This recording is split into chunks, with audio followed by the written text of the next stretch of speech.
During a visit to the Republic of China Air Force's Making Air Force Base on the Penghu Archipelago, on September 22, 2020, Taiwan's President Tsai Ing-wen was shown a display of Wanqian conventionally armed air-launched land attack cruise missiles. The weapons are carried exclusively by the Air Force's fleet of FCK-1C Indigenous Defense Fighters or IDF that are deployed to Making AFB on a rotational basis. Tsai took the opportunity to praise Republic of China Air Force or ROCAF aircrew stationed on Penghu for their heroic performance in intercepting aircraft from the People's Liberation Army or PLA over the strait, an activity that's become a more regular occurrence in recent weeks. Tsai, aware that facing the provocative behavior of the communist planes that have encircled the island and damaged regional peace in recent days, your duty at the front line of the airspace in Penghu must be even heavier.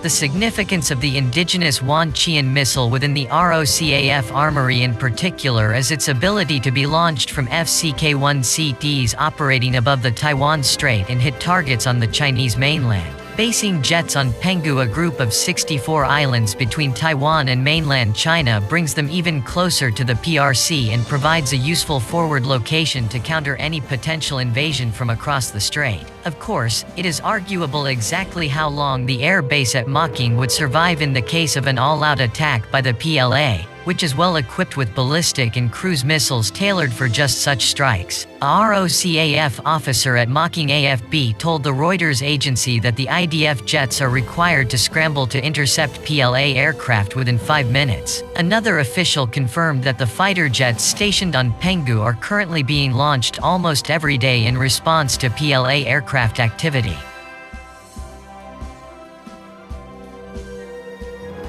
Making AFB is home to detachments of FCK-1Cs drawn from either the 1st Tactical Fighter Wing or TFW or 3rd TFW, based on the main island of Taiwan, and which are usually forward deployed to Penghu between April and October each year. In peacetime, the presence of the Wanqian missiles on Penghu is in keeping with Taiwan's strategy of presenting Beijing with a credible deterrent, and should that deterrent fail, they would help defend against a PLA attack and possible invasion, during which their likely targets would include airfields, ports, missile sites, and radar stations. The missile's standoff capability would allow it to be launched outside the range of many of the PLA's ground-based air defense systems.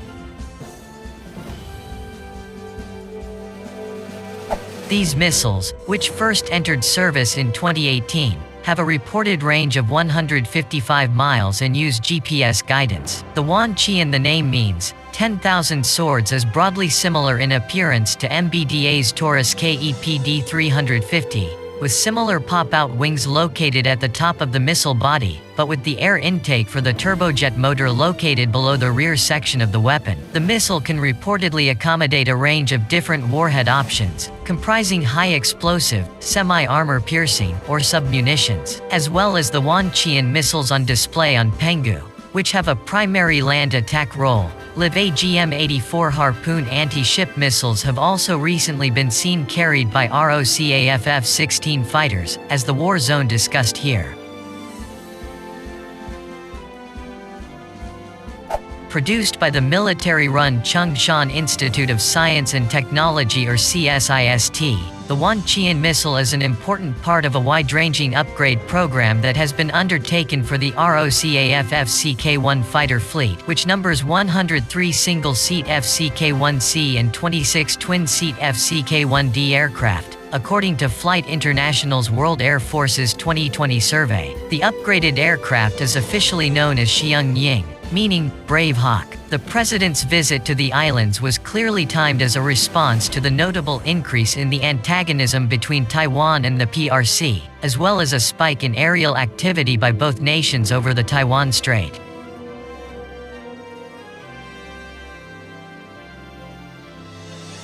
The PRC views Taiwan as a rogue province, and both political and military tensions between the island and the mainland have ramped up significantly in recent years. Under the Trump administration, the United States has intensified its military relationship with Taiwan. The current U.S. administration has secured unprecedented arms deals with the country, including the purchase of new Block 70 F-16C/D fighter jets for the ROCAF, and further weapons sales are anticipated. The PLA's recent maneuvers near Taiwan have been seen as a response to the visit to Taipei by Keith Krach, an economic representative from the U.S. government, described as the highest-level official from the State Department to visit the island in decades.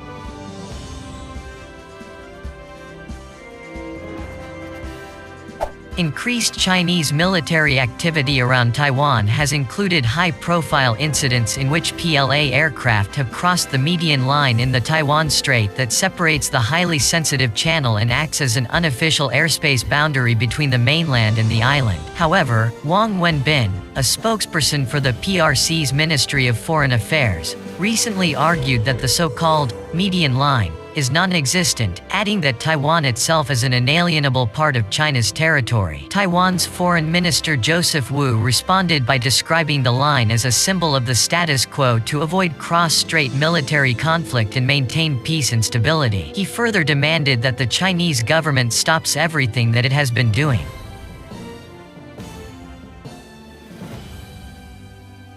While PLA aircraft entering Taiwanese airspace is not in itself unusual, the latest incidents have involved more assets than in the past, and these have been approaching the area from different directions simultaneously. Apparently in response to Krach's visit to Taiwan, a force of 18 PLA aircraft crossed the median line on September 18, then entered the island's Air Defense Identification Zone (ADIZ). The PLA aircraft included a pair of PLOF H-6K bombers, at least one of which was carrying 4 YJ-12 anti-ship missiles. Also involved were 8 J-16 fighter bombers, 4 J-10 fighters, and 4 J-11 fighters. Other officials in Beijing have also been reiterating the PRC's claims to Taiwan. Official news agency Xinhua, quoting Ren Guojiang, a spokesperson for the country's Ministry of National Defense, as saying these exercises are a necessary move aimed at the current situation in the Taiwan Strait to safeguard national sovereignty and territorial integrity. Ren then issued the warning, "Those who play with fire will get burnt."